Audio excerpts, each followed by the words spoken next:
All right.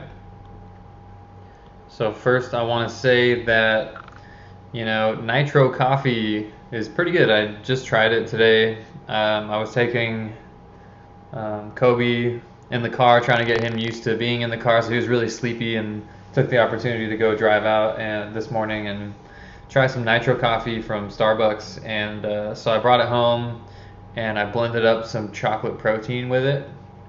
Pretty dang good. It's pretty good by itself. It definitely takes away some of the bite or like the bitterness of coffee, which I don't mind actually. I like it. I'll just drink like the cheapest coffee you can find, and I think that's super good. I feel like when they get too fancy, I don't know, the coffee almost tastes like burnt. Anyway, today we're talking about really what I've spent the last 7 years of my life doing, and is helping to train busy tech and business professionals and how to be consistent in their training. And so let's just jump right in. So over the last 7 years, I've had the opportunity to work with busy business and tech professionals in the greater Seattle area. And everyone that I've worked with is seeking help because they want to become the best version of themselves. And they know that fitness is an important component to their success. So not every client has the ability to consistently show up to the gym 2 to 3 times a week. There are still ways for them to make progress towards their goals, and this is something I've had to kind of experiment with over the last 7 years. But first, we'll talk about some of the common hurdles that busy professionals are gonna go through, and the things that are going to keep them, the barriers that are going to keep them from training consistently. So I think one of the most important things, and we'll talk about it a little bit later, is that they're not prioritizing their own time and like blocking out time in their schedule for them. I see that as a pretty common issue, and we'll address that and talk about it here in a second. Another reason people might struggle to be consistent if they're really busy with work is that they have frequent international business travel. It makes that pretty tough to come into the gym consistently when your sleep is off, and there's some deadlines you got to meet. That's the next thing. So deadlines that require work over everything. There's just periods of time when there's a big buildup, there's a deadline, and all of a sudden that's 100% of what they're doing every day, and then just trying to get some sleep. Another thing I've seen over the years is when people go through a reorg, it requires new scheduling habits and moments of uncertainty, and so people just kind of freeze and they're like, I really don't want to do anything until I know what my schedule is. It could be, man, I've seen people wait around for like 4 to 8 to 12 weeks on like really trying to understand what they're supposed to be doing with their job when they get reorged. It's too long. We can overcome that hurdle. So other things that like life events, and this is for everybody in general, but it hits busy professionals even more, when life events change their daily routine because, they're already limited on their time. And so I think the other thing, and it kind of goes into having a plan and a schedule, is not managing where they're putting their energy each day. So they get up and they let work and the meetings really dictate where their energy is going to go. And by the end of the day, they're exhausted. And we're going to talk about overcoming these hurdles, and just a few points I think kind of take care of overcoming most of these things. But at the root of all of this, we've got to be willing to take action. It's super important that your client is actually ready to do something about their health, whatever is going on with them. It's up to them. We have to understand which actions are going to give us the most return on our investment, because time is precious. And maybe that means we have to trial and error, because you may think this is the thing that you need to work on, but overall it's not giving you results weeks and weeks ahead.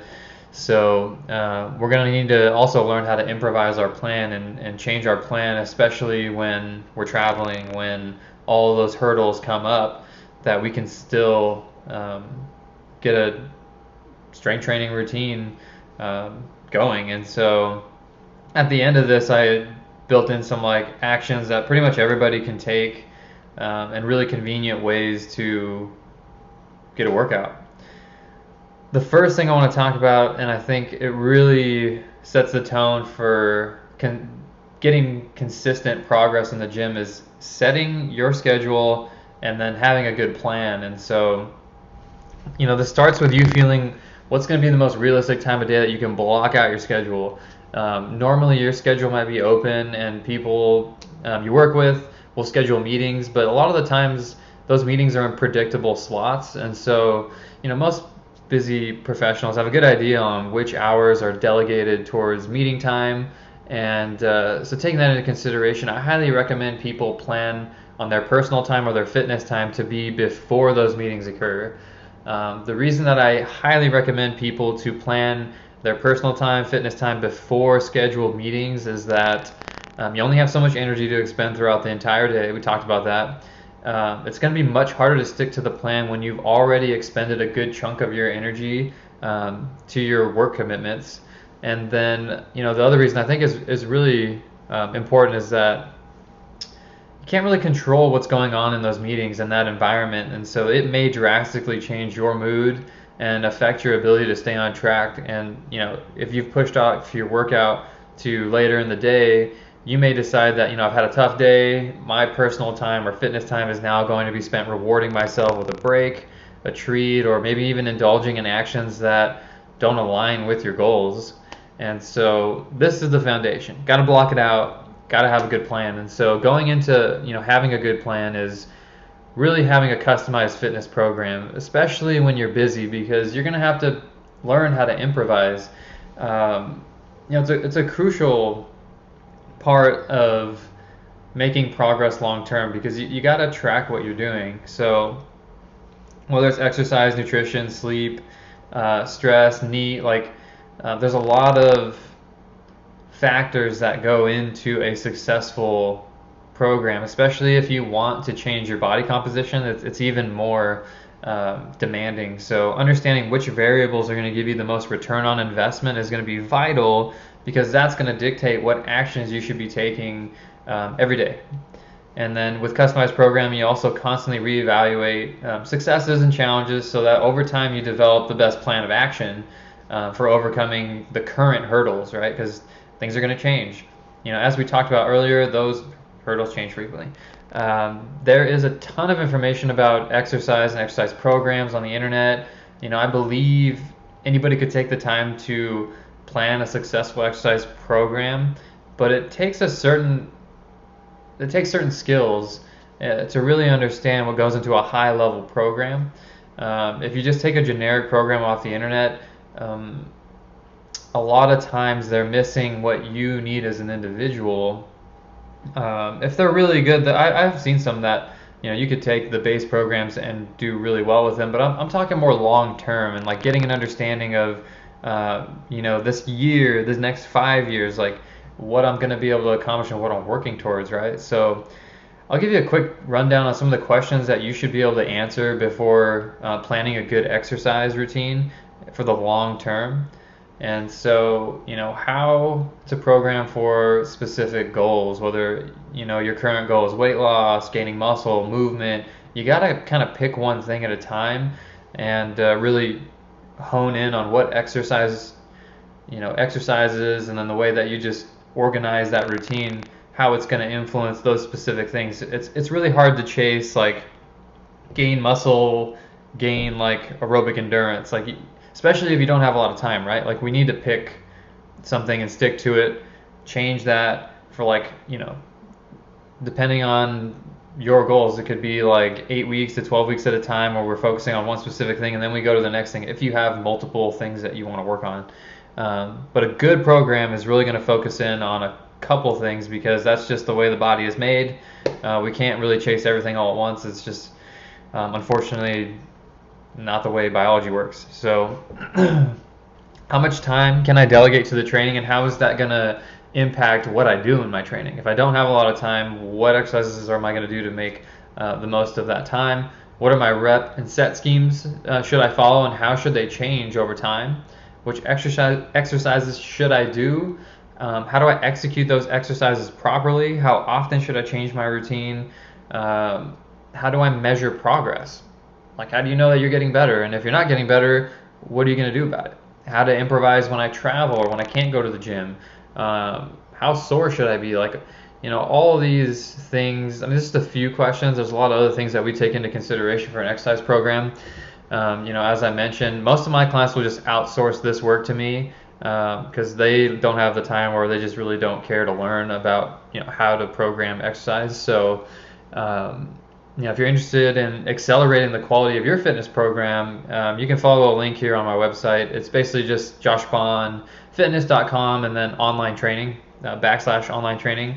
And I've got a couple options for helping people. It just kind of depends on how much help you need to get to your goals. And so last thing we'll talk about is accountability. So we set our schedule, we've got a good plan, but we got to actually stay on track. And so when I think about accountability towards any goal that I've had ever, is I got to put some skin in the game, right? To take it serious. An example would be when I started rock climbing years ago. I had this initial investment of shoes, a harness, a gym membership. I took a beginner's class to make sure that I didn't kill myself. It cost me around $350, $400 to start, and then another $80 a month in gym fees. And for me, that was a big commitment, and I took it seriously. And for months, I climbed 2 or 3 times a week. I got better, and I learned a lot. Within 6 to 8 months, I think I drastically improved my climbing, and I don't think I would have done that if I hadn't dropped the money to do it, to be honest. And so currently I'm thinking about getting into golf, and I just don't have a lot of incentive to just go. But I'm thinking about investing in some clubs, maybe investing in some training. I think I would take it much more serious and actually work towards that goal if I had some skin in the game. So how important is it to you? I think you should definitely throw some money at it, and we'll talk about what that means here in a little bit. But the best option for training consistently really depends on your individual preference. As a busy professional, you could train in a gym and have a trainer like me, take you through all your workouts in time that you could block it out, or maybe you do a combination of, you work with a trainer and they set up your program and you see them periodically while you do it on your own. That's more what I'm kind of shooting for here online. But I work with a variety of all these clients. Right now with COVID and the current state of our country, having home gym equipment is becoming more of a essential need. It's kind of hard to get equipment right at this moment as I'm doing this post, but I want to try and put it into your mind that there are certain things that you should just have at your house. Whether you're working out at a gym or not, it's good to have these things when you need to improvise, when you're too busy to hit the gym. Things come up where you miss your appointments, and you still have something you can do. And so let's talk about the home gym starter pack. And really this was really started thinking about this when quarantine happened, and I was like, okay, what do I need to get a good workout and keep my strength up? And if I did want to continue to train clients to some capacity, what can I get my hands on that's going to be pretty reasonable in price, but also give me a really good workout? And so here's what I came up with. And just keep in mind that all the equipment that I'm about to talk to you about, they're going to be used to challenge the basic strength training movements. And the movements are squats, split squats, hinging, pushing, pulling, carrying, and core control. So the first item would be dumbbells. I think a medium-sized dumbbell you can do a lot of different things with, but to start, there's the adjustable dumbbells, a little more expensive, but it's a great tool. And the ones that I went with are the kind of the hexed rubberized ones. I like them because there's a lot of different things we can do with those.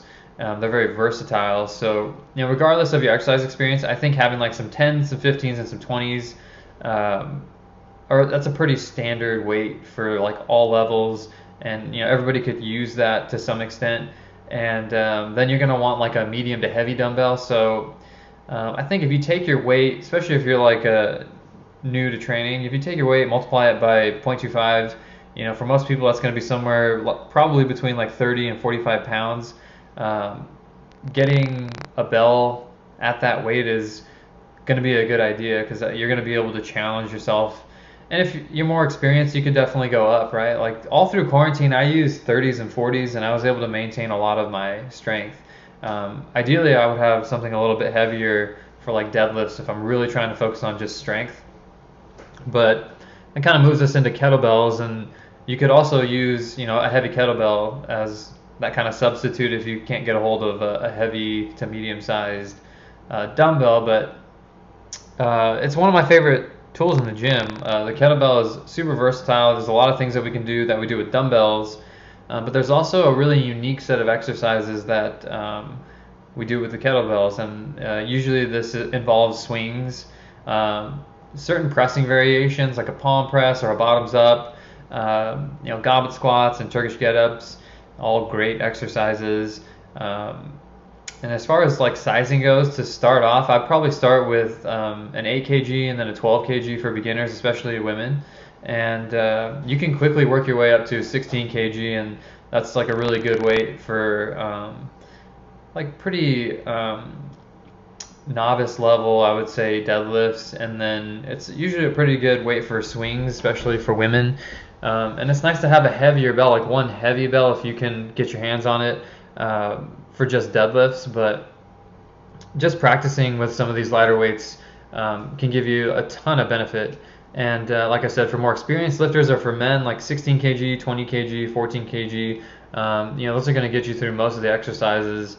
And then obviously you just start with some of the lighter ones and then work your way up as you go and get more familiar with the bells. But it's nice to have that heavy bell too. I wouldn't stress having that real heavy bell unless you're spending like 90+% of your time working out at home. Like if it's most of your workouts are at home, then I think you should get that real heavy bell. And then if you're just at the gym most of the time and you just need some equipment for an emergency or to improvise, then you probably don't need it. So a really cheap piece of equipment is super bands and mini bands. I really like these resistance bands. The super bands that I recommend are going to be getting a couple light ones. They're like usually orange or red. Sometimes they're black, but they're going to be like, I don't know, maybe a 1/4 inch. And those are really great for like a ton of different things. And then you're going to want a thicker resistance band when we get to the pull-ups. Having a pull-up bar, everybody can use it. You're just going to need the assistance of a super band. I have some videos that you can watch where you basically put the band around your knee, like you tie it into the pull-up bar, you put it around your knee, and then it gives you assistance to do pull-ups. Because it's one of the challenging things with working out at home is getting enough like pulling variations where we're really like challenging that movement. Push-ups and with dumbbells there's a lot of pressing. You can do some rows, but it starts to get a little bit old, right? Like we want to have a lot of options to keep things interesting and just have variation in our workouts. And so getting a pull-up bar is great. And when you go to buy the super band, it's going to be a lot thicker. It'll tell you how much weight it's assisting you. And so if anything, like you can always return them if you go on Amazon, right? So like get a few of them, try them out, send the ones back that don't work for you. There's like other things you can do with those thicker bands too that I don't really mention here, but they're valuable. They're valuable. And then obviously the mini bands, there's a bunch of different things we can do with those. That's become a pretty popular tool. You can usually get them in a pack of like 3 or 4. They're like easy, medium, hard. And then if you're really strong, maybe you get some specialized ones. But the last thing is a suspension trainer. And this is probably one of the more expensive things that you'll get outside of just dumbbells and kettlebells. I know there's some cheaper options outside of the TRX. I got really lucky and got one of the TRX versions. It's the foam handles, and so I would prefer the rubberized handles. They're just a little bit more durable, and I like the feel of them. Those are more the ones they use in commercial gyms. But I'm happy with just having really anything. The TRX is so versatile. Like I have some clients that bought it. We're doing virtual workouts, and it's really changed our ability to do a lot of different exercises and really give them a good workout. I think it's a great tool, and you can do a bunch of different stuff with it. So I mean, that's really just 1, 2, 3, 4, 5, like 6 pieces of equipment. And then obviously there's like multiple weights and stuff you can choose.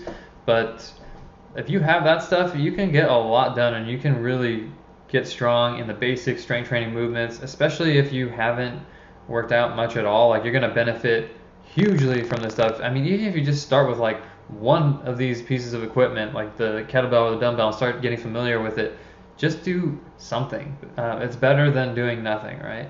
But like I said, this was really geared towards busy professionals, and giving them more options, because that's really who I've worked with in the last 7 years, and these are the ways that my clients continue to get results, is helping them come up with these actions that they can take to overcome barriers. And so I hope you found this particular post to be helpful, whether you're a trainer helping busy clients or you're somebody who's busy trying to find a way to work out. If you want more information, you can go to the online training part of my website, and there's more information there if you want more help. I do plan on trying to come up with a program with just this equipment, where I'll put it on an app, and if people want to access that once they get all the equipment, so they have the ability to actually track and have somewhat of a customized program, that'll be a much cheaper option than the online training. Whatever we got to do to get going, guys. Whatever we got to do to keep going here in the quarantine. Thank you for your time if you've made it this far into the video. And if you have any other questions, feel free to reach out.